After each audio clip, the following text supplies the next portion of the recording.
Welcome to the Jedi Interceptors video.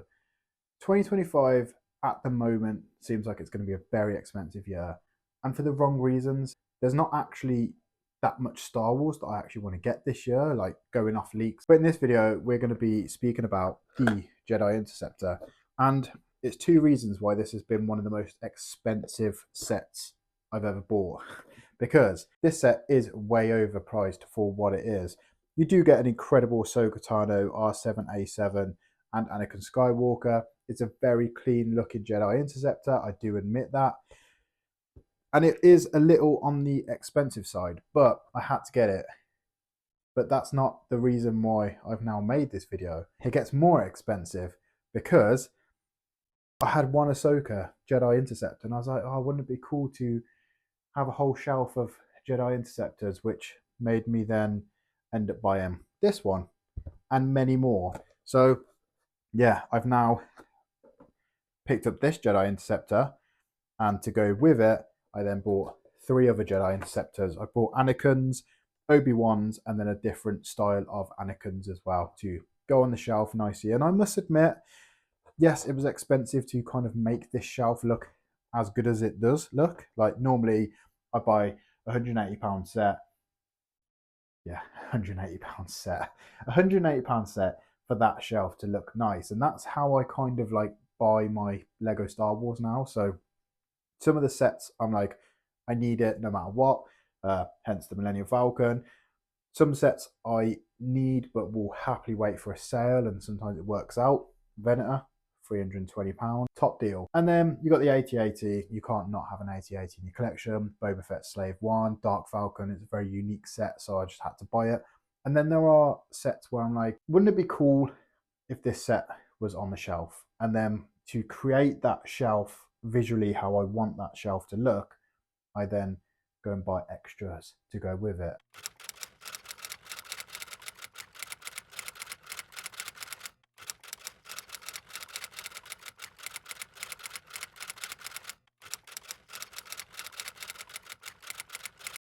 And this is where it becomes expensive. So not only did I have to buy one Interceptor because I generally liked the look of this Interceptor, I then had to go buy three more. And it doesn't stop there, because these Jedi Interceptors look really cool in flight mode.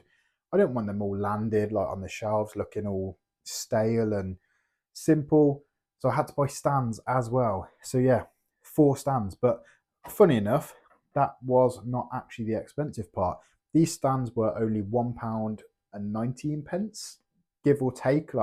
That's how much I bought them, but obviously they're from AliExpress, so the next time you go onto that website, they'll either be £3 or 99p or £1.20 or £1.50. They'd never stay the same price. I don't understand why they do it. These stands are amazing. They are built out of fake Lego, a brick alternative, pretty much the exact same, but yeah, you've got some nice Technic pieces there, really nice tiled off stand, and they now sit in flight mode, which look incredible, especially when they're all lined up. And then I've got another ObiWan and of course the Ahsoka set. Let's get straight into the little comparison. So just in this section of the video, I do want to apologize for the lighting. I am holding the light in my hand because I haven't figured out the best way of lighting up these sets yet. I did have LED lights in there, but yeah, they were naff, because for them to look cool, I had to turn the main lights off, which then I couldn't see the rest of the Lego room. So bear with me, I will try my hardest to make this look nice and pretty. But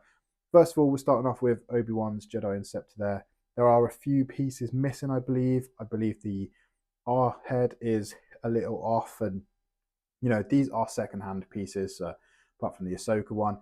So yeah, of course there are going to be a few pieces missing, but this is a very, very simple build on the ObiWan Starfighter. It's very flimsy, to be honest, and the actual landing gear itself is quite naff. You can see it just under there.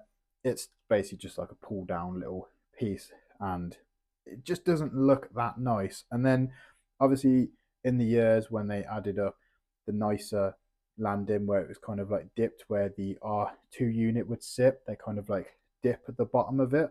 They've obviously upgraded it massively there. But when it comes to the Ahsoka's version, I think it's incredible. It literally is such a beautiful set. The cockpit mind, doesn't actually look that nice when it's opened because it's not actually correct to the cinematic universe. You do have on the Anakin's one where the cockpit will open up. So just like here on the Anakin's Interceptor, it opens up like that and it leaves the windscreen piece there. That is correct to the cinematic universe.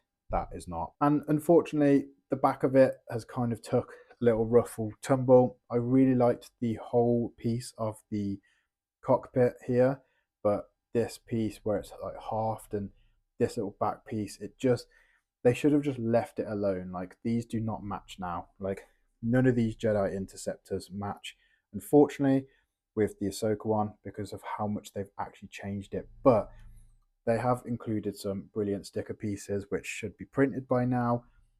I've got these little like spike pieces here on the paintwork that looks awesome, and everything else on the build was really fun, like lots of detail and like tiling off, not like the other ones where it was like, you've got the ObiWan starfight here and it's like, what, 4 or 5 pieces to make the wing, whereas Ahsoka's one, it's, there was loads of pieces, and you've even got details, this little turrets here, and yeah, really, really cool set. I just wish they didn't have to change so much, and an iconic cockpit like that should just not be touched in my eyes. But hey ho, it still looks amazing. I can't moan too much because this shelf now looks so cool with all the Jedi Interceptors lined up in flight mode, ready to fight. Here's a better look at them. So obviously there are some stickers missing and a few little pieces on some of them, apart from the Ahsoka's one because that is brand new. But it's hard to obviously see in pictures sometimes what pieces are missing, and the description of like secondhand sets, you never know 100% what you're buying. So that is the unfortunate side of what I've done here, but it's the cheapest way possible instead of buying them all brand new. And they just look really awesome lined up here on the Lego Star Wars display, which I am yet to actually complete. Like, well, you're never going to complete it, but apart from this up here, this is looking awesome, along with all the brickheads. And I can't wait for Lego to release more this year because, yeah, I think they can come out with some wicked Revenge of the Sith brickheads. Hopefully, anyway. Hopefully we don't get let down. But that is it for this video. Thank you so much for watching. This little stand here has had a lot of talk on Instagram. So, yeah, it's been amazing. I think I'm nearly at like 150,000 views on this video of just these Jedi Interceptors looking like this, and the stands, again, AliExpress. I will try and leave a link in the description, but unfortunately when you are buying from AliExpress, they sometimes change the shop name, which then corrupts the link, and but I will try my hardest to find the link in them. If not, I will try and find photos or anything like that to get up on the screen while I'm like reviewing the stands, etc. So yeah, thank you so much for watching another video. This has been a Star Wars one, the first one of 2025. There is a lot of content coming out this year. I have so much of it planned in my head. I've got a Lego convention going to. I've got about £300-400 to play with on that as well, so that's going to be awesome. Yeah, lots more content, lots more Lego Star Wars buy-in, purchases. Still got to build my Venator. Yeah, there's so much to do, but it's awesome. And I think going forward, I'm going to try and make these Star Wars YouTube videos like within the weekdays, like actually uploaded. And then on a Sunday afternoon, when everyone's chilled out after a heavy weekend, I will be doing some city update videos as well. So I think that's how I'm going to kind of go forward. So if you subscribe to the channel and you're only here for the Star Wars, then that would be like a midweek video. And if you're here for the city or both, Sunday, midweek, it's going to be awesome. So yeah, really excited for the channel to grow and watch all the content be made, come out, get excited about it, and hopefully you guys enjoy it and keep subscribing to the channel. So thank you so much for watching, and may the force be with you all. Cheers.